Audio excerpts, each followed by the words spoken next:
Welcome in to the Roll Tide Rewind. We appreciate you joining us here today. At the time of this recording, we're at 948 subscribers, so close to 950 and so close to 1,000. So please help us out if you want to. It'd be greatly appreciated. But let's dive into some film. Let's talk about freshman tight end Mack Sutter. Mack Sutter is from Illinois. He's the fifth freshman we've talked about on this little series we've done in the offseason, talking about the freshmen and if they're going to have an impact on the team. We've talked about Xavier Crowell. We've talked about Xavier Griffin. We've talked about Cedarian Morgan, Kaleb Edwards yesterday. And now we're going to talk Mack Sutter. Mack Sutter's a tight end. We just lost Josh Cuevas to the NFL draft. And, that creates another opening in the tight end room. So is Mack Sutter going to make an impact this year? Will he be the second tight end? So let's talk about that. So Mack Sutter, he is by all accounts, a 4-star from 247 Rivals ESPN, rated around the number 5 to number 7 tight end in the country. This is kind of around where Kaleb Edwards was last year, freshman who had a pretty big impact on Alabama's season last year, when Josh Cuevas was hurt. But Mack Sutter, 6'5", 230 pounds. Kaleb Edwards came in at 6'6", 260, so a little bit bigger. But Mack Sutter is faster. He's a little bit lighter. He's going to be a little bit faster. He was the number 1 player in Illinois. So great to get out of the state of Illinois. Illinois was going hard after him, and we were able to land the number 1 player in Illinois. He played defense as a defensive end linebacker, so very athletic guy. Also team player, playing both ways. He could have easily just said, I want to play tight end, but he did what he needed to do for his team. So let's go into the film on Mack Sutter. What you will see in this film is that Mack Sutter really stands out, mostly because, he's the player we're highlighting, but also he's just a very large dude at 6'5", 230 pounds. So we'll start this highlight off here. You can find this highlight on the Roll Tide Rewind YouTube channel, but very tall guy, very, a go-to receiver. He played, even though he's a tight end, he played a lot of just receiver for his football team because that's where he posed the biggest threat at 6'5", 230 pounds.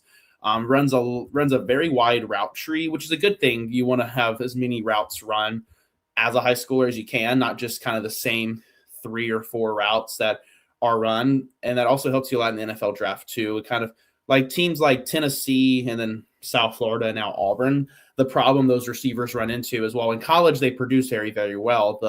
The problem is they don't really run an extended route tree compared to what other schools do, and that kind of limits their progression and also NFL draft too. Like Chris Brazzell for Tennessee is a great receiver, but he may not go as high as he may want to because of the route tree that Tennessee runs. But as you see here in these first few highlights, Mack Sutter stands out against these corners because he's a huge guy, 6'5", 230, but runs a lot of different routes, ran a slant on that one, runs a comeback route here, got very good technique, but also he's a red zone threat. That's what I really want to emphasize here. I think he could be great in the red zone for Alabama if he is to be used. We'll talk at the end of this video about the tight end position at Alabama, the depth of the tight end position, and what we can look to see about who's going to be playing more snaps. More so, is it going to be Mack Sutter or someone else in the tight end room? But we'll go over that later in the video. But you can see here on a screen, Alabama ran a few tight end screens this year with Cuevas, Kaleb Edwards. So that would be something maybe Alabama wants to utilize. He also is a very violent blocker too. He won't get talked about a lot in his game, but there he is right there with the block as lined up as a receiver. Maybe we want to see more of how he blocks as a tight end. Could be, like lined up in the tight end position. We could probably want to see more of those and see how he does. But you can see here on a very much a hitch and go route that Alabama used to run a lot with like Devontae Smith and stuff. But he does have speed to him as well. Not saying these Illinois, defensive backs are the fastest people in the world, but he's a defensive back and he's a 6'5", 230-pound tight end. So, but there's that red zone threat I was talking to you about right here, which I think should be utilized a lot more. Kaleb Edwards, they utilized it seldomly with him, but also like he wasn't a starter like Josh Cuevas was. But you could utilize that with him and Mack Sutter, both 6'6", 6'5" players. But yeah, Mack Sutter was definitely a level above his competition. Here's a good play of him actually lined up as a tight end and blocking.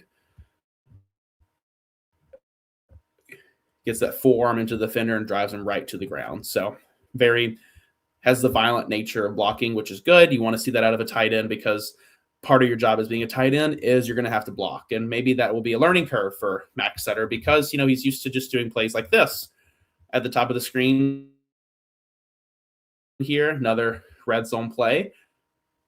He's used to doing plays like that because that's how his team was going to win games. It's going to get the ball in his hands, get the ball in your best player's hands. So it'll be maybe a learning curve. It's kind of like when a running back, comes into college and you're, wanting them to learn how to pass block. Whenever in high school, pass blocking was not a thing of priority because they wanted the ball in their hands. But this is a good play here to see because he's at the top of the screen. He doesn't get the pass, but you can see here he's going to lead block and help his running back spring free for an extra, 20-something yards that he wouldn't have gotten if that block wasn't made. But he's like the routes he's running are very fluid. Even this is the one that Alabama loves to do a lot, where he acts like he's going to block, kind of sneaks out into the middle of the field and just trying to go upfield and get, maybe 5 to 10 yards. And he gets, almost 20 yards on that play. So same thing here, same exact play, kind of a leak out to get your tight end out in the open and just kind of, you're not asking them, go 70 yards. You're asking them just get upfield, get me 10, 15 yards, maybe at the most. So yeah, but this player, I wanted to show this at the beginning of the play. This is how Mack Sutter looks against a corner. That's so crazy. The height difference is crazy. And that's what it's sometimes going to be like on these games because some of the corners are going to be 5'11", 6 feet tall. He's going to have a 5-inch difference. It's going to be a matter of who's going to be more physical to go up with the ball and make the catch. I don't have Mack Sutter stats pulled up from high school, but I bet there are probably some ungodly numbers in there. But see him catching the ball upfield, getting upfield, making some more yardage. But you see how he stands. I think the main learning curve here is going to be a lot of his passes are caught from the outside here, whereas he's going to be used more as a tight end for Alabama. So a play like this right here is what you're going to see more of. Now, Cuevas would line up outside on occasion, like in the slot or something, and I think Mack Sutter could also do that as well. But more so, it's going to be snaps from here. So how will Mack Sutter respond to that? Is that a learning curve that you have to hop over? So let's go into looking in the tight end rooms. First, we'll show a clip of Mack Sutter at the Rose Bowl warming up. I'll show that here real quick. And I have the Rose Bowl clip pulled up. Here it is. Mack Sutter with the Alabama quarterbacks just running a few routes. But yeah, very big guy. That's Ladzier Brooks next to him catching the pass. But yep, just a big guy. Like I said, he has run a lot of routes in his day. He basically played receiver in high school. So that's a good thing. That's always a good thing coming in, like I mentioned before. But yeah, we'll go into the tight end depth chart and kind of talk about that for the last thing real quick. So Alabama's tight end room is kind of divided up between the Y tight end, which is more of a blocking tight end, and then the H tight end, which is the receiving tight end, kind of what Josh Cuevas was last year. The Y tight end is the blocking tight end. I don't foresee Mack Sutter being the pick here. We have Danny Lewis, redshirt senior. He was injured in 2025. He was the guy that Alabama was looking to be the guy that would be the main blocking tight end. It was going to be him and Josh Cuevas, but Danny Lewis was injured a lot, so he missed a lot of time. So we had to utilize Kaleb Edwards, also Marshall Pritchett at times. So Danny Lewis was the pick. Josh Ford, I believe, probably, my early hunch, maybe the starter at this position. His Oklahoma State tape looks pretty good from what I've seen. And I think that he has an inside track, 6'6", 265, huge guy. I think he has an inside track to this position, but we'll talk more about that later in the spring about the tight end position and what my thoughts are. And then also Jay Lindsey, redshirt sophomore, and Jack Samarco, who was a transfer from West Virginia in the last cycle. So good depth on the blocking tight end side. I think injuries was the big thing that harped on Alabama last year with this position, and hopefully it's not the same case this year. But injuries do happen, but I'm not going to forecast an injury. We'll go into the H tight end, which is, I think, where Mack Sutter better fits. However, another loaded room. Kaleb Edwards, he's going to be the starter. Not going to wishy-wash around that. I have full confidence that it says Kaleb Edward, but it's Kaleb Edwards with an S. Picture an S being right there. But Kaleb Edwards is going to be the starter. I have no doubt in my mind about that. Now, who would be the second guy? Marshall Pritchett was a 4-star in 2025. He played some last year, another big guy.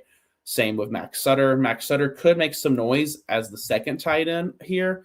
Jackson Shuttlesworth, redshirt sophomore, Jacksonville State transfer. Shout out Ryan Evans. Ryan will love that I mentioned the Jacksonville State transfer. But I think the realistic expectation for Mack Sutter is if he's going to play, he will be the second guy in this group. And I think there's potential for it. We'll see how spring goes. Obviously, we have 7 more months, like I've mentioned, until fall till fall camp in 6 months, but 7 months till the season actually starts. But I like what I see out of Mack Sutter. I think he has a chance to play some. With the others I mentioned, it's Xavier Crowell because of the running back room being, iffy last year. I think there's a chance for him. Same thing with Sedarian Morgan. I think he and Noah Rogers will compete for that Isaiah Horton spot essentially. And then with Xavier Griffin, it's a whole new linebacker room. A lot of guys on the defensive line and edge left. And then I talked about with Jair Edwards, the safety core is probably, or safety or secondary as a whole is probably the most loaded core we have. I don't think the tight end core is the most loaded core we have. However, we're returning Kaleb Edwards, who should be a starter, and then Danny Lewis or Josh Ford should be the blocking tight ends. So that kind of leaves little for Mack Sutter to be able to produce, but maybe he rotates and maybe he gets to play. But as of right now, I would say this is a learning year for Mack Sutter. So give me your thoughts in the comment section. What you think about Mack Sutter? I think he can be a big-time player for us, but as of right now, the tight end room just seems to be a little bit is a lot right now. But maybe that changes after spring, after summer, and after fall camp, then I change my mind. But like I said, comment your thoughts. If you like what you see, leave a like and subscription. But until then, I hope everyone has a great rest of your week and roll Tide.